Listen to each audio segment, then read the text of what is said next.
Partiu pensar. Partiu pensar. Por instantes de plenitude, potência e luz.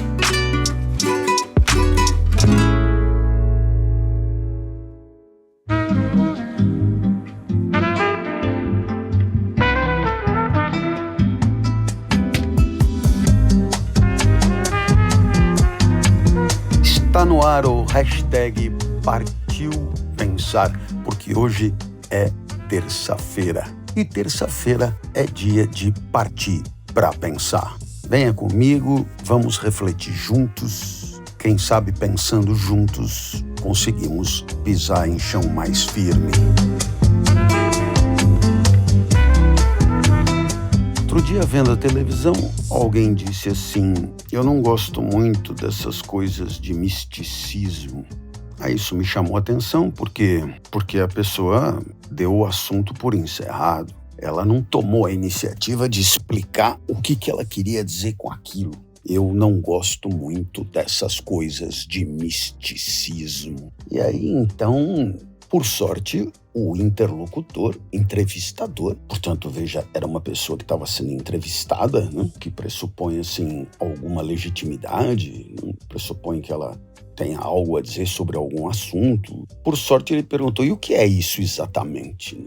E me chamou muito a atenção as coisas que ela disse para falar de misticismo, né? Ela pegou e falou: é esse pessoal aí que fica na sua, em silêncio, meditando, se veste diferente e quando fala sobre coisas que não têm a ver com o nosso mundo. Gostam, na verdade, de magia.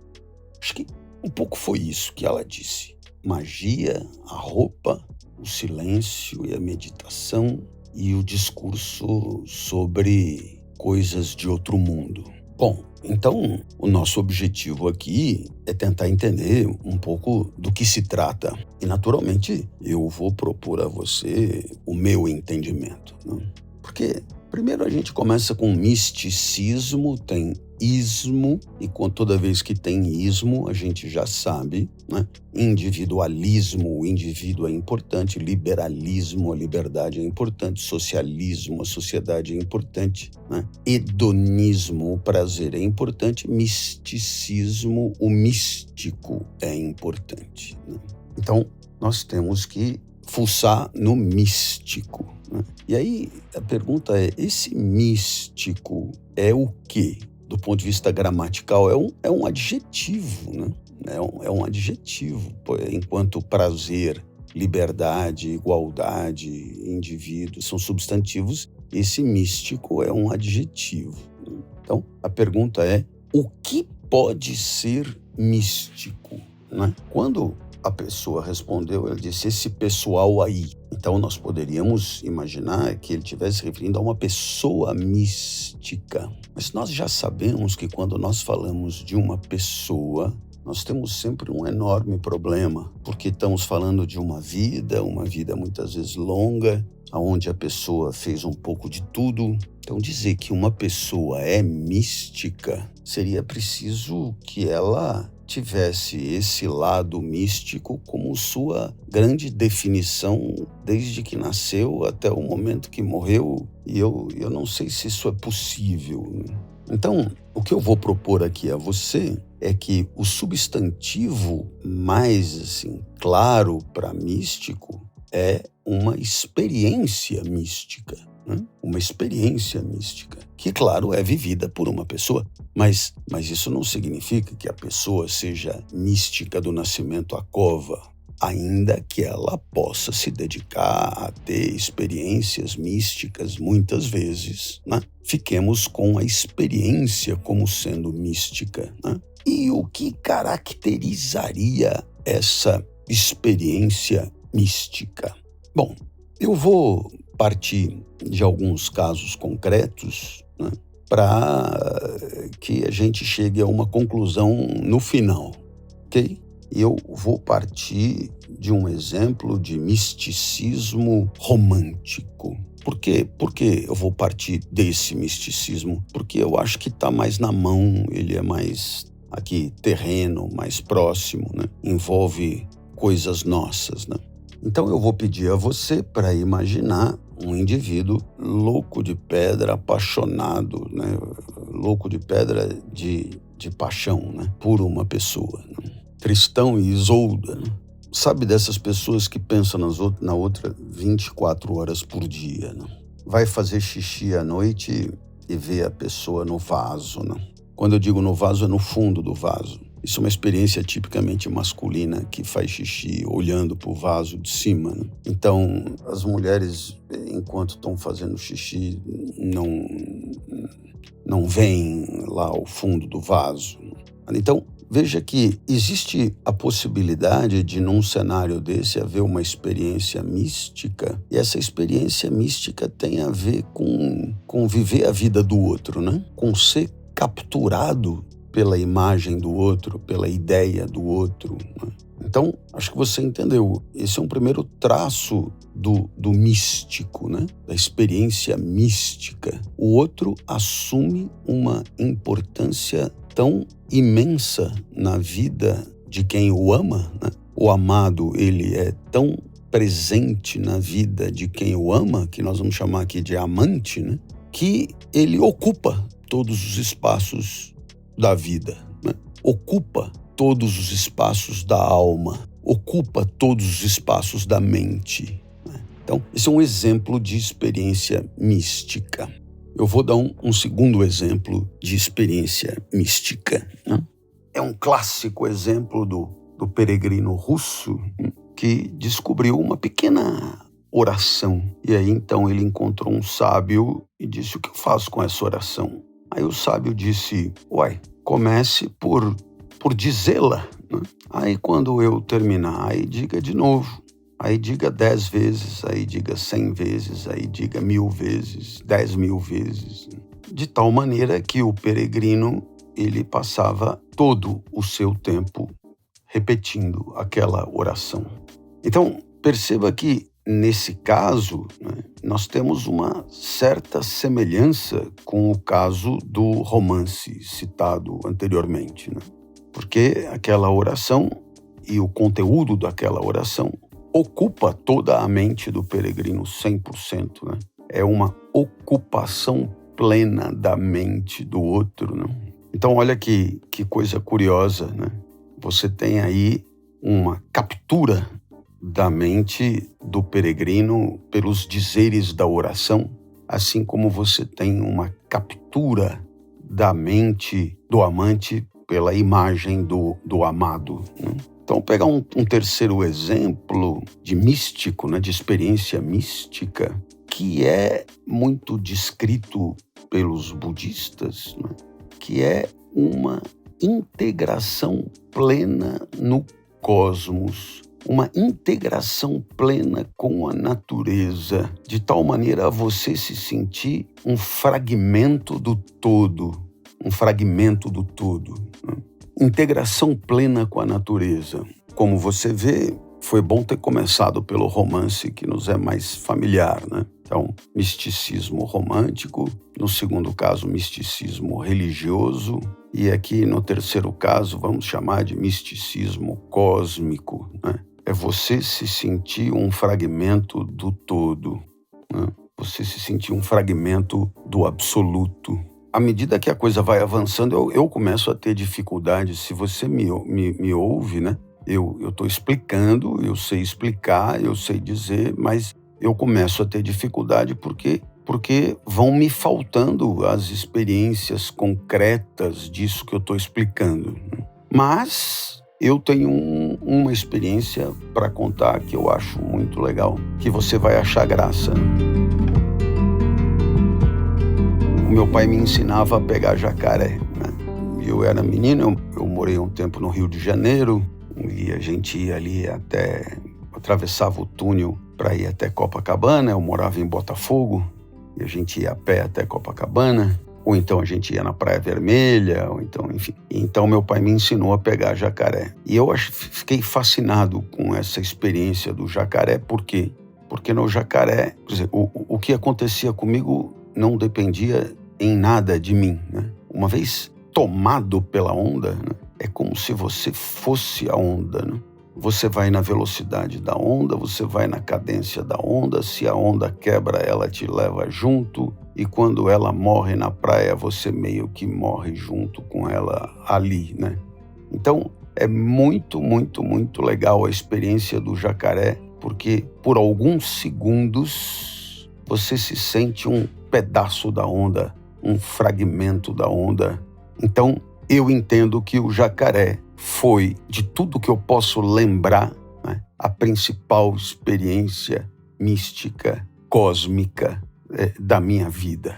Isso de ficar olhando para o horizonte, isso de ficar olhando para o céu e papapá e tal, que muita gente eleva muita gente à condição de um fragmento do cosmos, pelo menos segundo o que dizem, eu nunca experimentei. E olha que não foi por falta de tentar, né? Sempre me senti muito eu mesmo e logo meus problemas tipicamente meus invadiram a mente. Portanto, isso nunca rolou comigo. Mas no jacaré, não. No jacaré, eu era onda.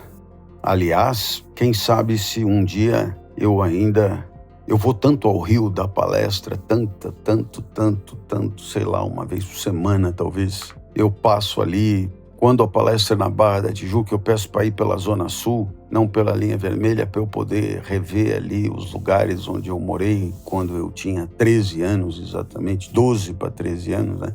E qualquer dia eu vou parar e vou tirar a roupa, levar uma sunga e pegar um jacaré em homenagem ao meu pai e em homenagem à experiência mística que ele me proporcionou.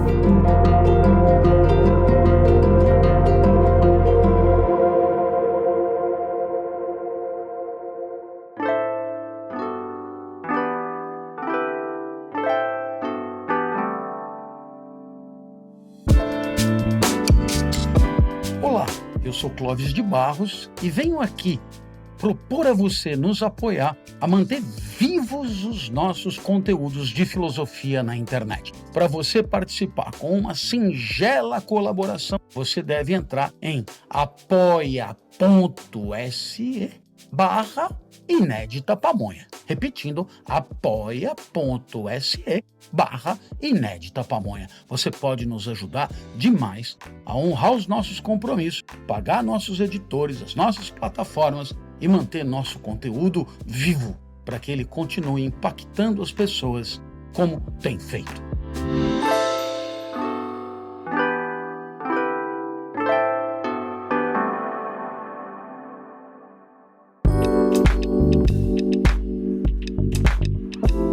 Bom, o que há de comum entre o amante tomado pelo amado, o peregrino tomado pela oração e o banhista tomado pela onda? O que há de comum é um instante de vida, uma experiência em que o eu está dissolvido, né? É um momento de anulação do eu, né? No caso do misticismo romântico, né? Do místico romântico, da experiência mística romântica, o eu amante vira o amado. No caso do misticismo religioso, o que se pretende é uma fusão, né, com Deus, e no caso do místico cósmico, o que se pretende é uma fusão com a natureza, uma fusão com o todo, uma fusão com o universo, né? Então, fundir-se com o amado, fundir-se com Deus, fundir-se com a natureza. Você tem aí 3 tipos de experiência mística. Muito bem. O que costuma de fato acontecer nessa experiência mística? Na experiência mística não há separação em relação àquilo que a ocasiona, né? A experiência mística, ela é de fusão ou de confusão, seja com o amado, seja com Deus, seja com a natureza. Existe uma coincidência, né? Uma fusão, né? Portanto, não há recuo, não há distância. Uma segunda característica dessa experiência mística é que ela dispensa conjectura, ela dispensa análise, ela dispensa reflexão, ela dispensa discurso e, portanto, ela é uma experiência silenciosa, né? Então, é uma experiência de fusão, é uma experiência de silêncio. Você vai dizer, mas na oração ele ficava pensando a oração ou repetindo a oração. Sim, ele repetia a oração, mas quando eu digo que não há reflexão, não há pensamento, é sobre o aspecto místico daquela experiência, não é? Então, quer dizer, a oração, ela integra a experiência, ela é objeto da experiência. O que eu estou falando aqui é que falta discurso e pensamento sobre a constatação do aspecto místico daquela experiência. Ou seja, experiência mística não é uma experiência que se constate como tal, percebida como tal no momento da sua experimentação, digamos assim, né? Ela acontece porque acontece e ponto, né? Em terceiro lugar, é uma experiência sem falta, né? É uma experiência, portanto, de plenitude. E talvez por isso não haja espaço na mente para constatá-la, para teorizar sobre ela, para falar sobre ela. Ou seja, falamos sobre uma experiência mística fora da experiência mística, quando a experiência mística não existe. Eu estou falando agora da experiência mística porque não estou vivendo uma experiência mística. Se estivesse vivendo uma experiência mística, estaria preenchido por ela e, portanto, não teria espaço para analisá-la de fora como eu estou fazendo. Então, veja, é uma experiência de fusão e não de separação, né?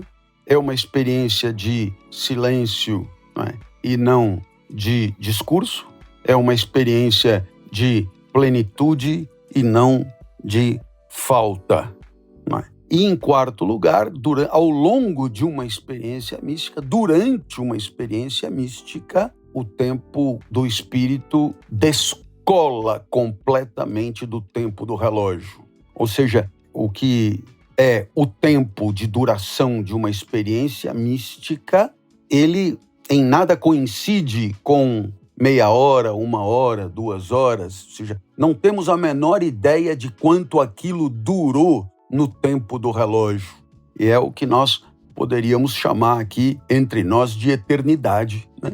A experiência mística é eterna na medida em que ela é descolada do tempo do mundo. Não sei quanto durou. Eu estou insistindo porque, veja, isso pode ser vivido com roupa normal ou de sunga, né? Não tem a ver com se vestir diferente, né? Não tem a ver também com se comportar diferente, não tem a ver com dizer coisas diferentes, né? Então, tudo aquilo que foi dito sobre o místico naquela entrevista, enfim, eventualmente pode ser, mas não é essencial para a experiência mística, porque uma experiência mística é uma experiência de dissolução do eu, é uma experiência de dissolução do eu que é marcada pela fusão com o mundo, pelo silêncio diante do mundo, que é marcada pela plenitude em relação ao mundo e pela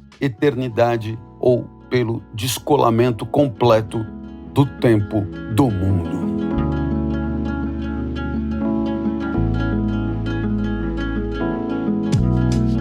Era um pouco o que eu tinha a dizer sobre o místico. É uma experiência especial, é uma experiência que, no meu entendimento, ela é descolada do cotidiano e, portanto, ela mesma não pode se tornar o cotidiano. Enquanto a experiência mística é vigente, você marca uma ruptura em relação à cadeia de causalidades e de utilidades em que estamos normalmente inseridos. Nessa cadeia de utilidades, eu agora vou pôr roupa para comprar ovo, aveia e banana no supermercado aqui em frente. De místico, tudo isso não tem nada. Fica bem, espero que tenha curtido. Até a próxima. Valeu!